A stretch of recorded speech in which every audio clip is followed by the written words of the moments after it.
নেইমারের অনুপস্থিতিতে দলের ত্রাণকর্তা হয়ে হাজির হন ভিনিসিয়াস জুনিয়র।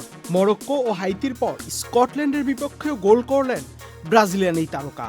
রোমারিও, রোনালদো ও রিভালদোর পর বিশ্বকাপের গ্রুপ পর্বের সব ম্যাচে গোল দেওয়ার নতুন কীর্তি গড়লেন ভিনিসিয়াস জুনিয়র। বিশ্বকাপ যত সামনের দিকে এগোচ্ছে, কার্লো আনচেলত্তির শিষ্যরা যেন ততই নিজেদের মেলে ধরতে শুরু করেছেন। স্কটল্যান্ডের বিপক্ষে ম্যাচের 7 মিনিটে তরুণ উইঙ্গার রায়ান স্কটল্যান্ডের সেন্টার ব্যাককে চাপে ফেলেন। সেই চাপে বল হারান সেন্টার ব্যাক, কাজে লাগান ভিনিসিয়াস। গোলরক্ষককে কাটিয়ে ঠান্ডা মাথায় বল জালে পাঠান ভিনিসিয়াস। এটি চলতি বিশ্বকাপে ভিনিসিয়াসের তৃতীয় গোল। এরপর আবারও গোল করেন ভিনিসিয়াস।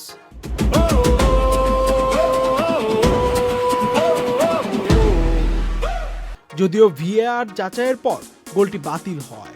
প্রথমার্ধের যোগ করার সময় ব্রুনো গিমারাইসের ক্রস থেকে হেডে দ্বিতীয় গোল করেন ভিনিসিয়াস। প্রথমার্ধ শেষে স্কোর লাইন দাঁড়ায় 2-0। দুর্দান্ত খেলতে থাকা ব্রাজিল ম্যাচের 60 মিনিটে পায় তৃতীয় গোল।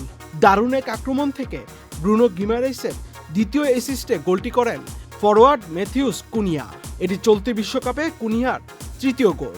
তবে ম্যাচের 76 মিনিটে ঘটে অপেক্ষার অবসান। আসে সেই মহেন্দ্রক্ষণ, মাঠে নামেন নেইমার। দীর্ঘ 2 বছর 8 মাস অর্থাৎ 981 দিন পর আবারও ব্রাজিলের জার্সিতে মাঠে ফিরেন নেইমার। 2023 সালের 17 অক্টোবরের পর ব্রাজিলের হয়ে আর খেলা হয়নি সান্তোস এই তারকার। নেইমারের মাঠে ফেরা বেশ স্বস্তির খবর ব্রাজিল ভক্তদের জন্য।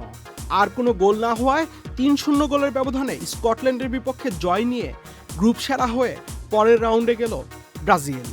সমান পয়েন্ট নিয়ে গোল ব্যবধানে পিছিয়ে থেকে গ্রুপে দ্বিতীয় হয়েছে Morocco.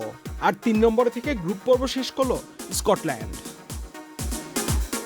Ahmed Shafi, channel I.